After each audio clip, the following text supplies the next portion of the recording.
O sa gihonghong, Dili siya hong masamahan akong kamot. Panuway na. panuwi na. So napanuwayan ka, gihonghongan ka sa panuway? Pakinggan po natin mga idol, kagimbal-gimbal na pangyari ito mga idol dahil sa duga mga idol. Pakinggan po. Ako si Eduardo Ramos Tagoy Jr. Pila edad? 41. Gano'n na ka diri? Na ako dili kay tungod kay nakapatay ko mga inusin din tao tungodan.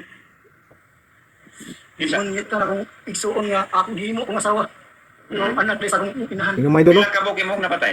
Upat abi na ko awsa panuway gyud tinuod. Ngano imo itong gipatay? Ako tulo pa ka daw na ako nadawat nakuha na ko nga kung kuan. Pero naglibog ko mo nang magpalutan ako nay maghunghong sa kung kuan pero kada ana sa akong kamot sakto gina pero duway makalupay sa akong mata pero salig ako sa akong kamot. O sa gihonghong, Dili siya hong masamahan akong kamot. Panuway na. panuwi na. So napanuwayan ka, gihonghongan ka sa panuway? Sawa pa to nimo himo o sa imo Kami gihimo? naggamit kami ng kuan gamit. Ha? Kami nang gamit. Kismo. Kana kay nakatugnaw lian ko karon. So sa man to nagdugas ka kanina? Hay kay ka kanina. Buwa ko ito, pero di kayo hay, hindi mo kumahaya ng drugs. Kaya hindi mo sa normal naman ako. Pila man ka kuha nimo ang nagamit? Hindi mo nang dagdan kayo. Pila man? Sakto ra. Sakto-sakto. So mo tong demonyo ning kuha nimo, ni sunod nimo. Okay. Nakahinom doon ka sa imuhang gihimo kanina? Nakahinom ko ako, wagi ko masipyat kay ang hindi control niya. Ang ako ran, Kinsa may una nimong gipusil? sinangan Ha? sa kadimonyo. Pao sa ka, panuway. Kaya nga naman, sa sunugdan na nato, nag-awa, naglalis. Panuway. Yan sunod, Sunod din ato ko mo, niya gipatawag di ko sa gawas. Gipapauling bahay ko sa gawas, kaya nako ng mga panuway na di. yapil man nimo patay ang babae. Oo, kay panuway daw. Pag-aga yun, nyatay ko niya, pagkana na ko. Nga may nitudlos ng kamot yung panuway, yung basta mana. Itulo ko kadlo. Kaya, So, karon, wa pa yung kakatupa. dili man na ganina ako nagamit hapon nagkuanan wala ko nagamit naligo na ko ano nang paggabi Pila naman ka katuig nga sige gamit.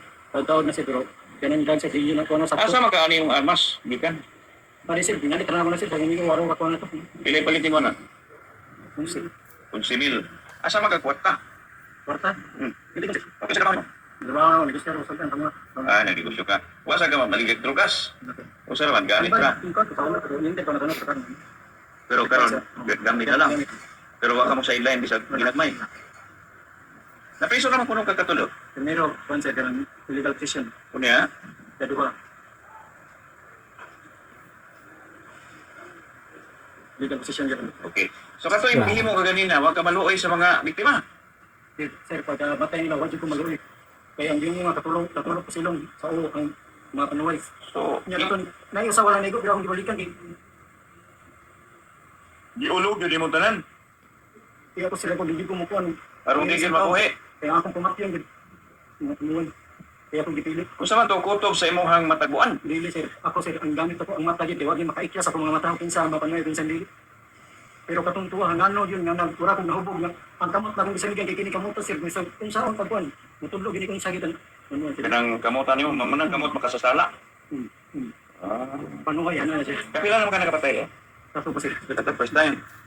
panghulog lang Pero nawasa naman ka. nawasan ko kay nakatulog Wa ka magmahay. ako sir basta makapatay ko yung sinti dako kay ng pagmahay Nya karon, mahay nasa ka. ko ibutang sabot ko kay ano grabe na akong pagmahay Kanya karon, unsa man? ako na ko'y barganan Hmm. pwede ko'y tanggong bisa tanggong ko pero Nya karon, nagmahay ka, nagmahay na ka. ako dako ito pagmahay pero hindi din yung dako kay kung pagmahay kini jud akong Kinsa man sige ni magtudlo. manap na sa akong inahan sa pagdalaga Nya unsa man mga kapasaylo sa imong mga napatay. kato sir sigurado jud ko nga di jud to sila mga panuway kay sa ingon nila ako raw andas mo pa yung sipyat pero ang pagtanaw jud ako nila ano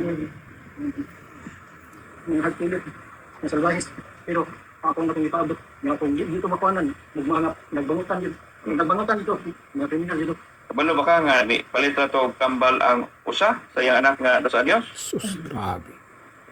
Bumili lang ng Kabalo gamot. to. Bumili lang ng gamot. Inano niya? Sige. Binawian niya ng buhay.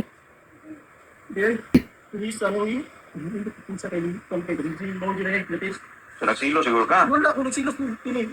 Mao dyan na siya. So nag-away mo na ganina ni mo hang kuan. Basil. Ha? Hindi ko pahinumdong ng ano. Ako saligay ko sa kong mata. Pero patultuan, tamot rin akong saligan. Pero sige rin, isipyat pa mga ko.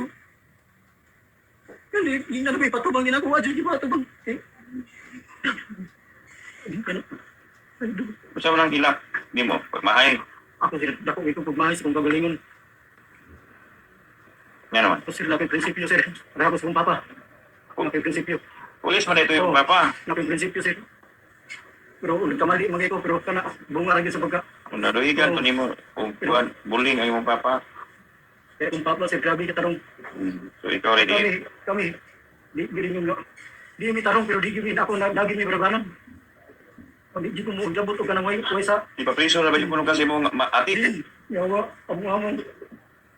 So yun na nga mga idol, tingnan nyo yung epekto ng druga.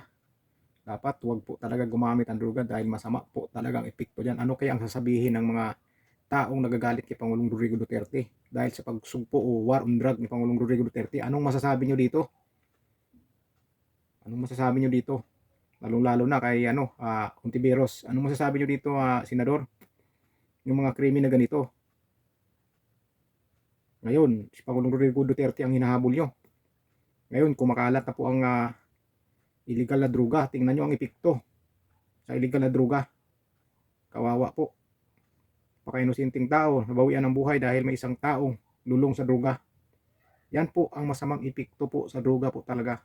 Napakasama pong epekto. Ang iba dyan nakahagawa po ng krimen na hindi maganda. Mandukot, mang-hold up para lang pambili ng droga.